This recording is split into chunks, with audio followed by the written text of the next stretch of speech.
7, 6, 5, 4, 3, 2, 1. You'll never have the sacred stone. Oh, this you crazy mother.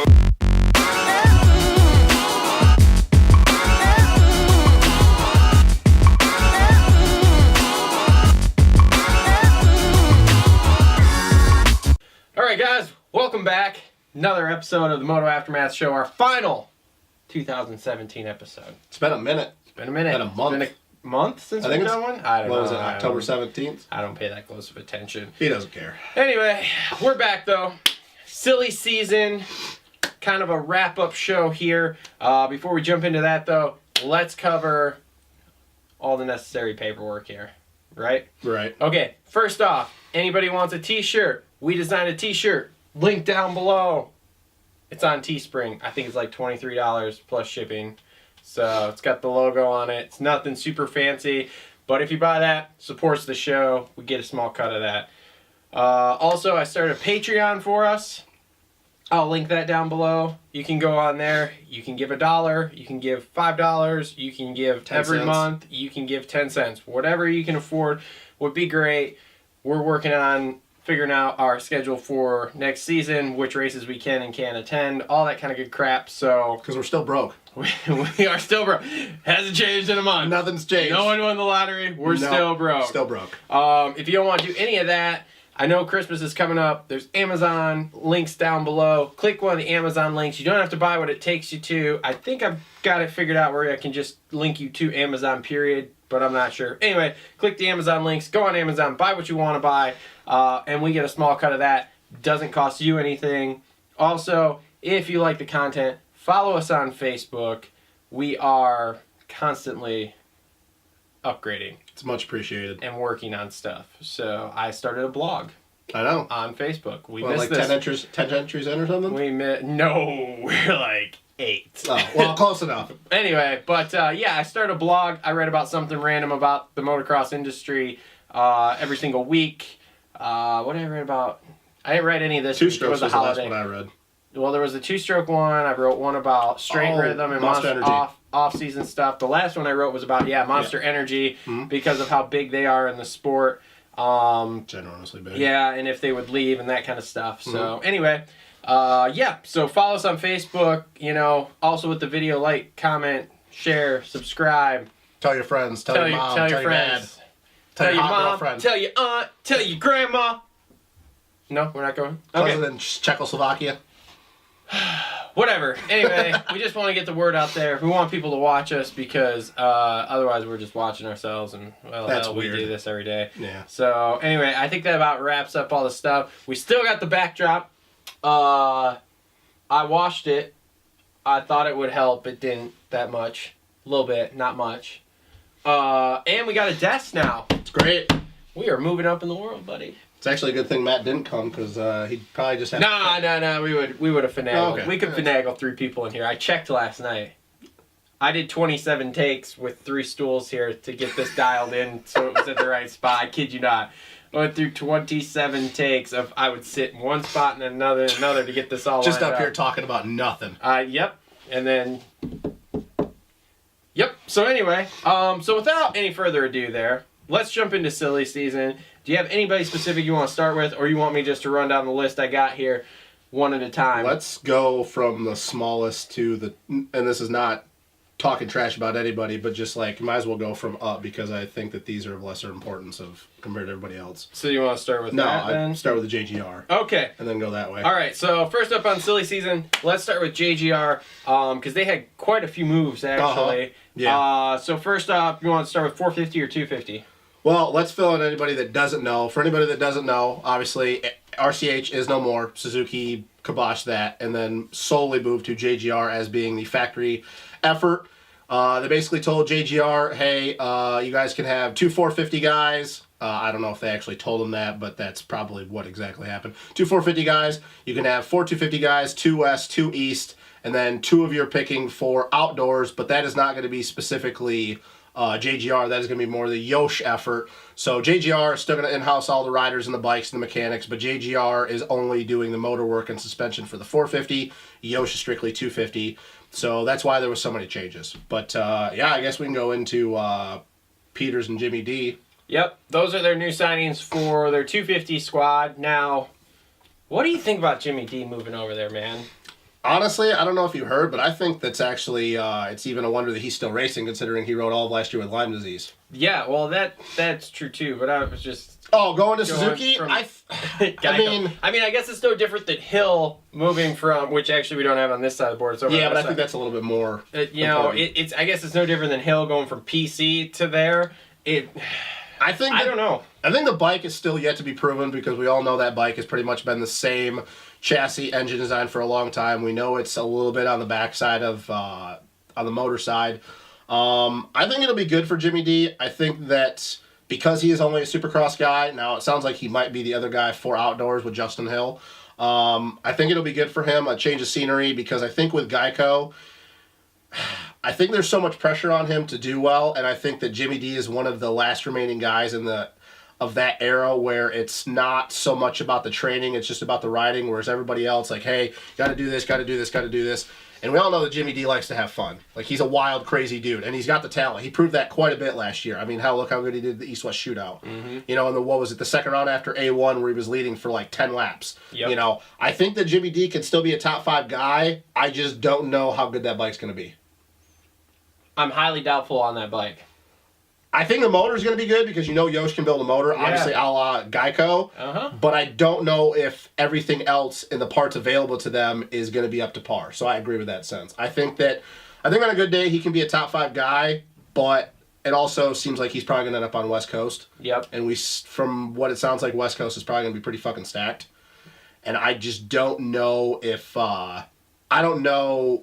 if he can compete. The bike can't compete with Pro Circuit. It can't compete with Geico. It can't compete with Star. I think his only saving grace is the fact that if he can get a start, especially as small as he is, I think that's the only thing that's going to really help him. I don't know. Until I see what the bike can do, I'm. Are you just happy that Jimmy D has a ride? I mean, that's great. He has a ride, but I don't know, man. What about Kyle Peters? Are we just kind of saying, hey, if he gets a top 10, it's good? Kyle Peters. Because my question is, why would you sign that kid? But that's basically because they just needed a fill-in guy. Because let's be honest, Filthy Phil's the other guy, and we know that he's not a 250 guy. Yeah. So and Peters is actually going back to Australia for outdoors anyway, so he won't be. He's only Supercross only. Yeah. So I don't know. That to me was like the weirdest signing I think of the off season was Peters to JGR. Like Kyle Peters really hasn't done anything. No, not for a while. You know, in my eyes, they would have almost been better off going with. A Luke Renslin? Yeah, or someone like that, you know. I think they just needed a fill-in guy, to be honest with you. They just needed a guy. Yeah. They really needed a guy. Everybody else was probably signed, so they were like, whatever. And you know, Suzuki was pressuring them like, hey, we need another bike out there, plain and simple. You know, it doesn't matter if it's just a fill-in guy. I think if Peters is top 10, I think it's a win just because he hasn't really done much probably in like 3-4 years. Oh, yeah. No, he hasn't done anything, so. How about Bogle, though? I mean, we already knew that he was going to go to JGR. We knew that. That's actually, I think, a decent signing. You think it's kind of a lateral move? Yeah, I think it's kind of a lateral move, but what I'm nervous is that the 18 isn't as good as everybody made it out to be because everybody thought, oh, this bike's going to be awesome, and then I've read reviews and heard everything, and they're like, yeah, the motor's like the same. Like, I've heard from JGR guys that, like, they took the motor apart and they're like, dude, we can put all our 17 parts in the 18. Like, why? And like I said, hell? apparently the chassis is not as good as they thought. It's top heavy and they're having a problem dialing in the shock. But it looks sick! Other than that muffler being about 10 feet long. Yeah, but other than that, the bike does actually look really sick. But, it's...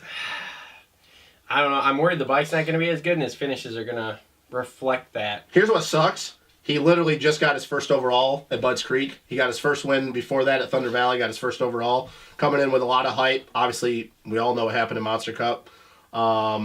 If he goes backwards, if it's because of the bike, if it's not because of him, if it's because of the bike, I'm going to feel really bad for him because, dude, he was on a roll this past year. Mm-hmm. Like, he was really building. He had a couple good Supercross finishes. Not great, but a couple. Good. But good. Good for him compared to everybody else. And if he goes backwards because that bike isn't good, I'm honestly going to feel bad for him as long as he's putting in the work and you know that it's not him. Mm-hmm. And honestly, I think that, and we'll get in, I'm not going to say too much because we'll get in when we do the previous show, but I think Weston's going to have a better year than him to begin with. So I think that wouldn't surprise me either. I think he's going to have a lot of pressure on him to pick up the slack. But Yeah, I don't know. I'm a little afraid that the bike, because we all know how first-year gen bikes end up turning out in this industry, and it's not always the best. Yep. So. Okay, so let's move on. Let's stay with 250s. Let's just move on to Hill as long as we're talking about JGR. Yep. This kind of blew my mind. Here's the thing, like, I've heard interviews from him, and you can give your opinion for what you think. I think from what I've heard and what he said, he did it strictly for the 450 ride, which I think is a mistake. I think it was a mistake on both ends. Number one, I wouldn't have signed Hill because Hill doesn't like to ride outdoors. He can say whatever he wants. Oh, I was sick, or I just wasn't feeling it. He doesn't like outdoors. Nope. He's a Supercross only guy, which honestly, I feel like with the way the industry's going and everything, you're going to find more and more dudes like this that are Supercross only specialists, and you're going to see more and more contracts of Supercross only guys. Yep, no, I agree. I think Reed kind of has pioneered that in a way. You can go back to Stu before that, when Stu was only riding on Supercross contracts. Yeah, so I think those two have kind of pioneered it, and I think you're going to see it more and more because, as we saw with MX and Nations especially, we are not the motocross capital. We are the Supercross capital of the world anymore. So that's what I think with that. But I don't particularly like the move. If I were him, I would have stayed at PC because at PC he stands to win another title like pretty easily. At JGR, I'm not sure it's going to be that easy for him. And if you win another title, if you go back-to-back title years, well, then you stand a really good chance of getting a good 450 ride, where now you've kind of like put the cart in front of the horse, and it's like, well, I have a 450 ride, yeah, but how good is your 250 bike going to be in order to try to repeat, and then how good is their 450 bike going to be the following year? Well, you're right, exactly. It was a 450 thing. He wanted to go to a 450. Mitch told him no. Mitch tried that whole experiment with Brock Tickle a couple years ago, and it kind of breaks the bank and stuff, even though it's not as expensive to keep a 450 ride going, even especially one guy. And I think Hill was kind of under the impression, and I don't know where he got this from, but people that I've talked to and just, seeing different things, that he was going to end up on Monster Cowie after winning the championship in the 250 class, and basically said no. And now obviously that made way for another signing in the for Pro Circuit. That we'll talk about later. I think it was a mistake. I think that he should have sucked up his pride and say, "Hey, I'm going to stay with Pro Circuit." But let's all be real. Let's be real. It's not his talent. Once again, going back to the bike, it's not his talent that's going to lose him a championship if he doesn't win one. It's the bike. Yeah, it's the bike. Because on a talent level, I still think he's the fastest guy in Supercross in the 250 class. I don't know. I think what really sucks is because he's going to be the other outdoor guy, barring any incident, like if he gets hurt for JGR come outdoors. If he has a bad Supercross season, he can kiss the possibility of JGR is going to they're going to keep him on for the 450, but he's not going to get as much money as he thought he was going to. If he comes out and is completely underwhelming and just comes back to being a dude that can win but can't stay off the deck, he ain't going to be making a couple $1 million like he thought he was going to when he bumps up to the 450. Nope. So it really sucks, too, because I like Justin Hill. I think he's the most naturally talented dude in the 250 class. I love watching the guy ride, but his effort outdoors is abysmal. It's pathetic. It's not acceptable to be out. If you have a Supercross-only contract and you're like, hey, I want to do a couple outdoors, or you're a privateer effort like the Traders team, or, the 5150 Energy, and you do what he did outdoors, you're like, oh, okay, it's not that big of a deal. But when you're getting paid as much as Justin Hill does and you are a factory guy, it can't be that much of a disparity between your Supercross skills to your outdoor skills. So I don't know. I'm kind of leery on it. I still peg him as one of the favorites, but I think we're gonna figure out real quickly how good he's gonna do on that Suzuki. Yep. So all right, so let's move on. Let's continue on our 250. Oldenburg to Star, kind of a lateral move. I mean, he went from TLD to Star, so hopefully he picks it up this year. But I don't have very high hopes for him. Well, let's look back, though, how good he did at the end of Supercross. He, was on the box, couple fourths. It's just he got hurt. He's going to a very talented team. It's still Plessinger, Nichols, Ferendis. We know the Ferendis is going to have another break. Or he's going to have his breakout year considering how well he did last year, his freshman year. Justin Cooper. I think the biggest thing is he's going from a steel chassis bike to that top-heavy, shorter bike, and I think that because he's a longer kid, I don't know if he's going to do that well on that Yamaha, to be honest with you. I think that if he would have went to, like, Pro Circuit or, made the Husky signing, I think it would have been better. But that bike is very compact, and he is we see how sometimes it hinders Plessinger. We do. Yep. And Oldenburg's taller than Aaron is. So I think speed-wise, I think he can be good again. But once again, it's kind of a lateral move. I mean, Star's a really good team, but I think that I'd have probably liked to seen him stay on Red Bull KTM or make that Husky signing. Yeah. Well, speaking of Husky signing, Harrison to Husky, again, I don't know. I feel like that's a lateral move too. You know, going from Star, all those bikes are good. TLD, Geico, PC, Husky, and KTM bikes. I put all those in the same bracket. But here's the thing, though, and you know it from things that I've told you, he wasn't happy with Star because of all the stuff that goes on behind the scenes, and we're not going to get into that. There's a lot of stuff that goes on behind the scenes. With Rockstar Husky, we all know who the big dog on the 250 team is. We all know it's Zacho. Yep. But the thing is, Bobby Hewitt and those guys don't devalue their other guys just because Zacho is the big dog. They treat everybody fairly. And I think that that's going to really help him.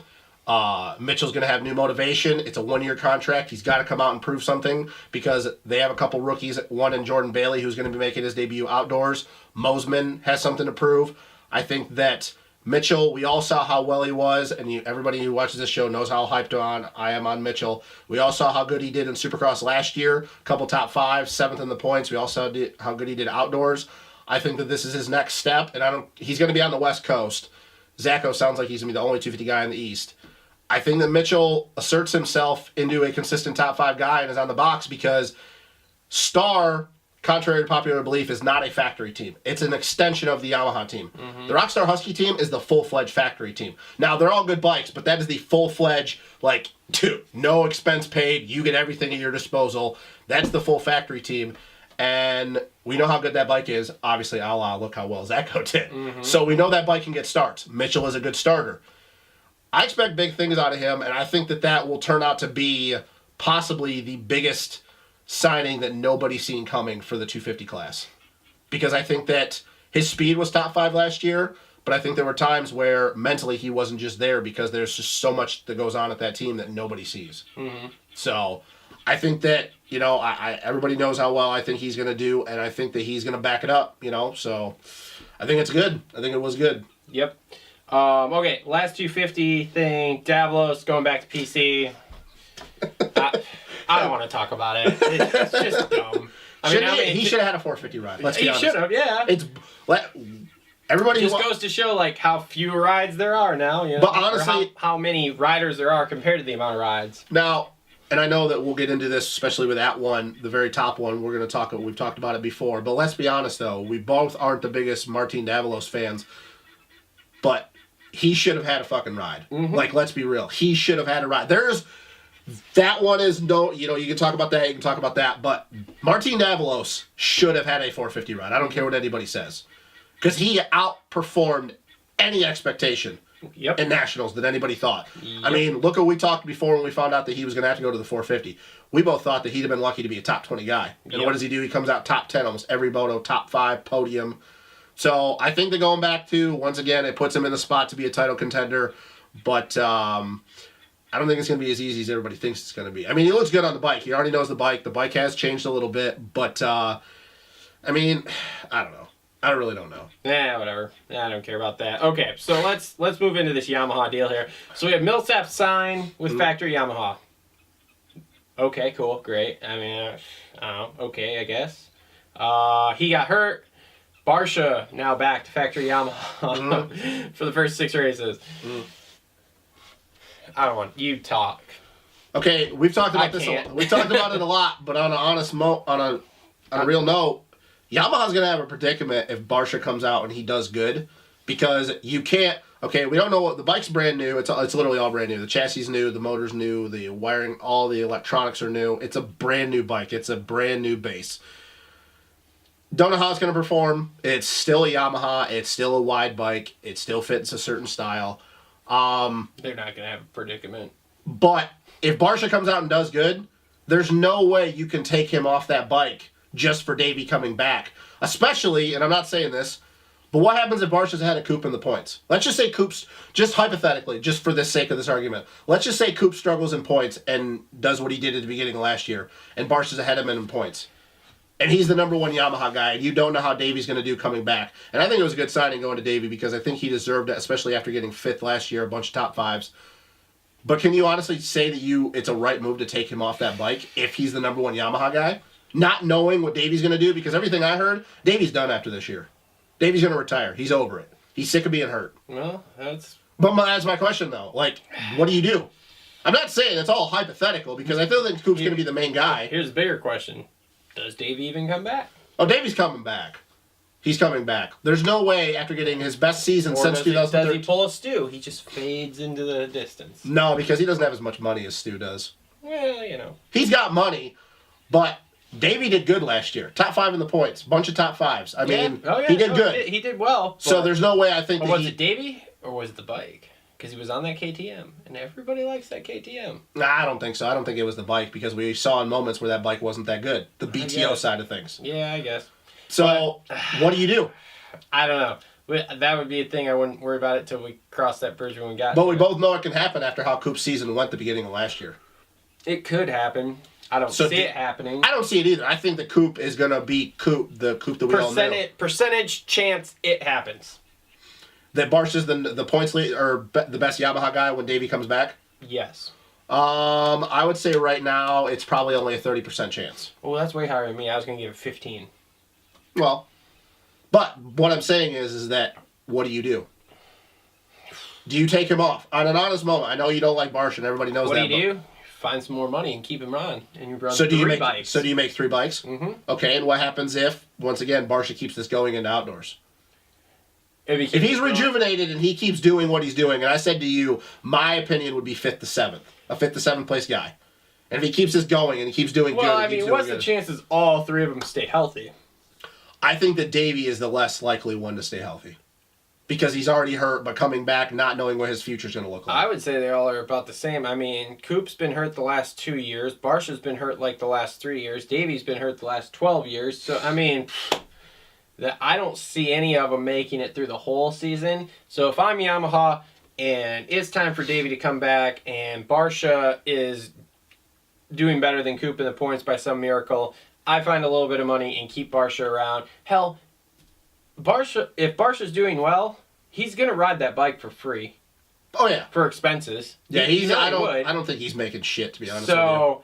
At that point, I would be like, look, we'll keep paying your expenses, we'll keep you on a bike, but we can't pay any more, but we'll do that for you.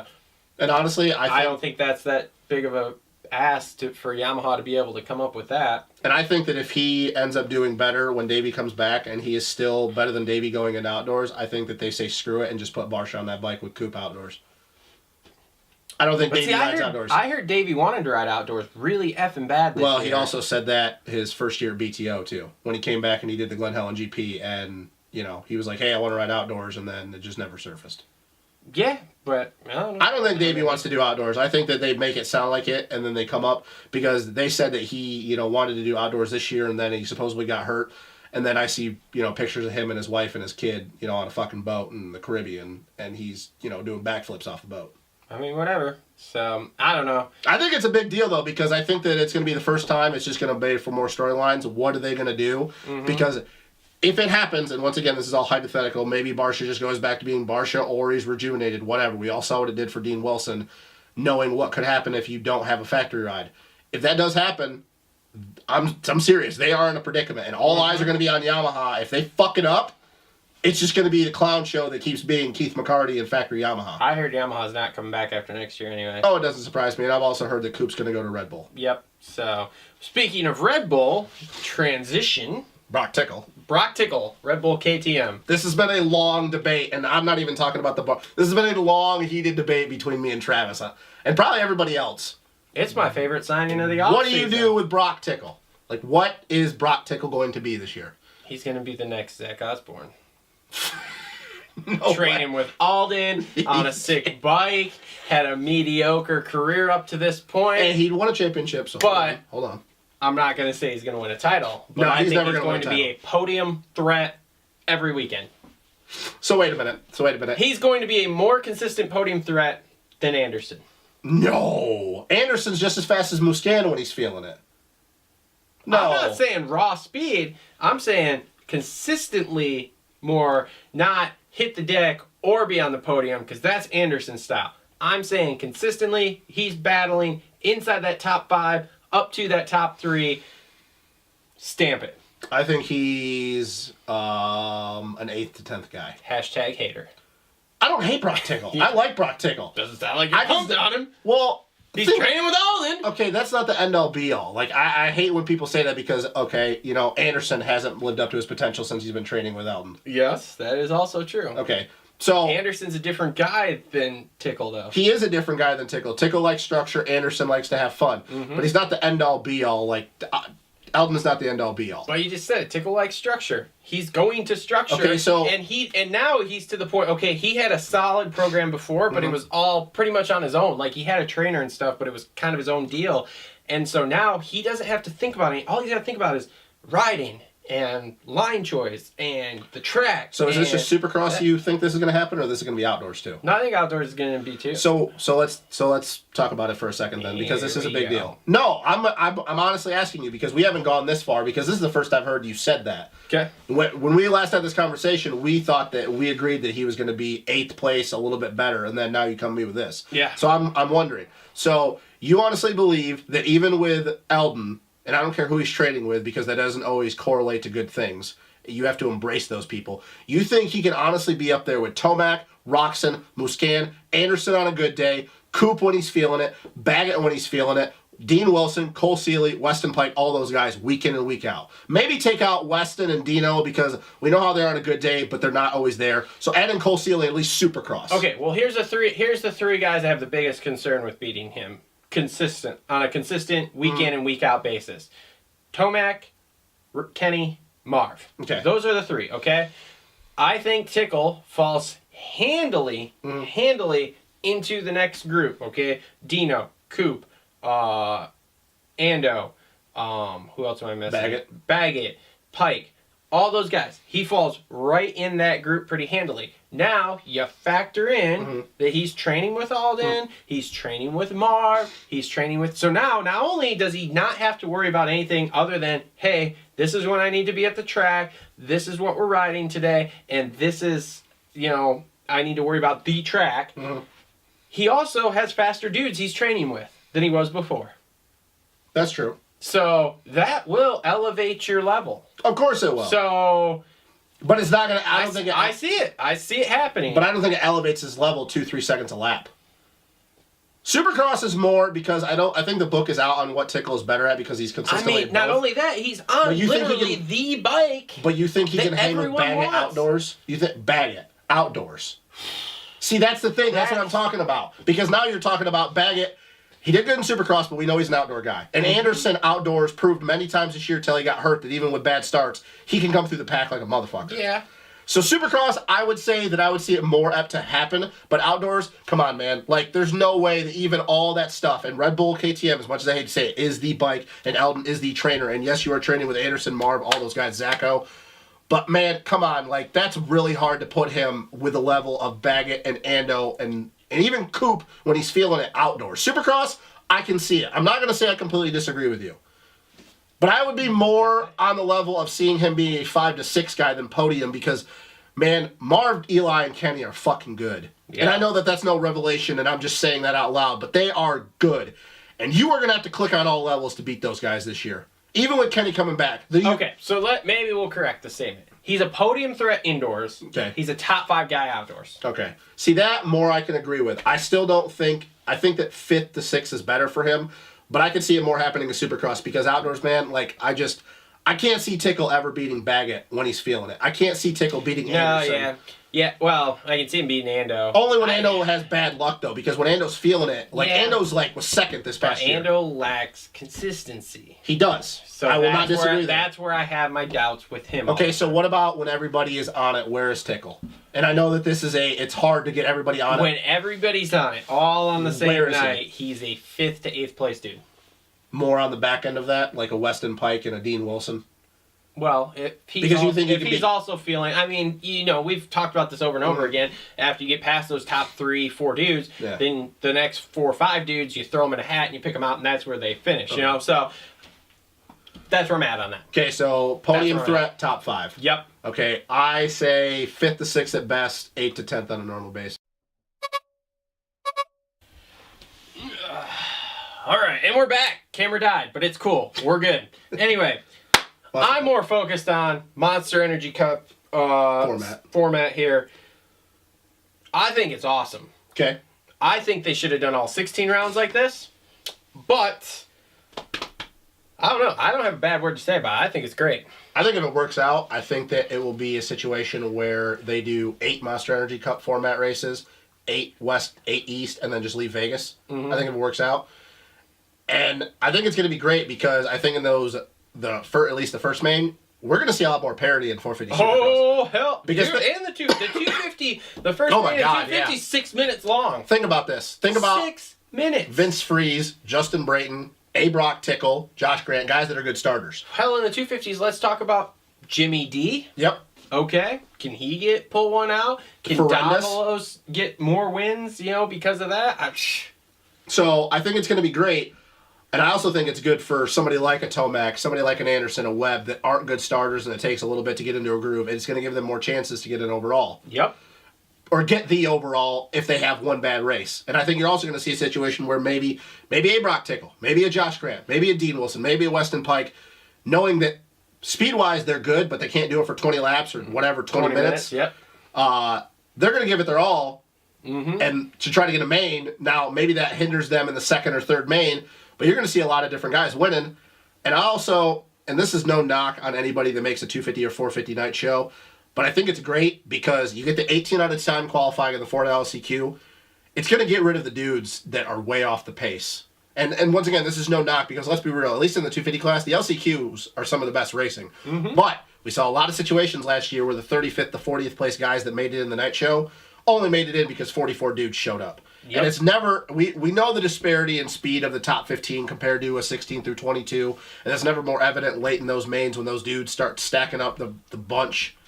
So I think it'll weed out some of the guys that are a little bit off the pace.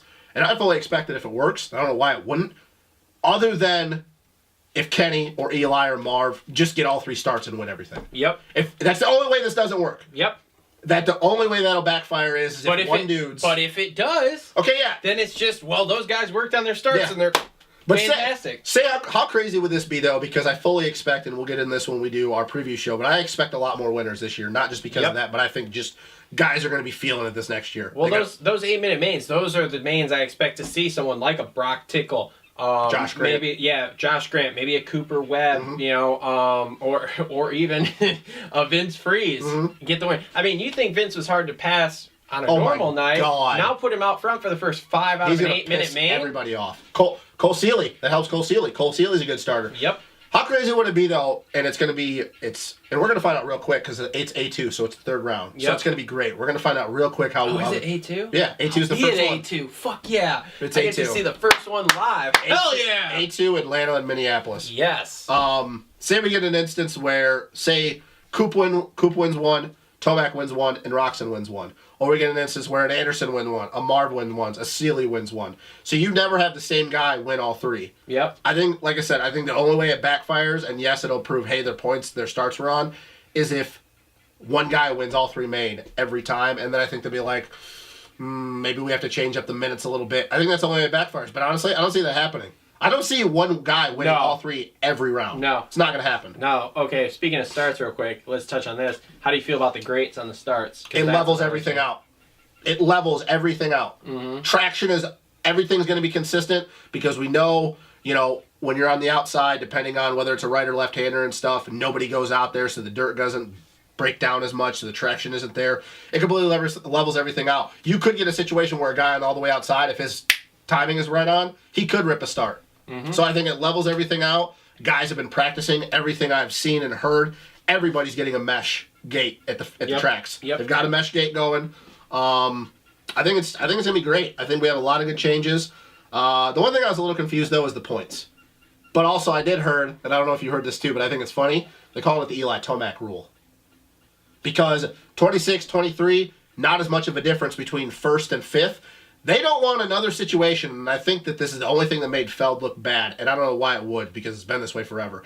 It made Feld look really bad that you could have somebody like Eli Tomac win 9 or 10 races or whatever it was in a row, be the most dominant guy since Stewart when Stewart won 14 races out of 17, and be penalized just because he had 3 bad races to start off the year. But if you think about it, They were only bad races because it's Eli Tomac level. He got like a 5th, a 6th, and an 8th or something. Mm-hmm. They don't want a situation where somebody can click off that many wins and then still not win the championship just because some guy, Ryan Dungey, got a 3rd or 4th. So I heard somebody say that they're calling it the Eli Tomac rule.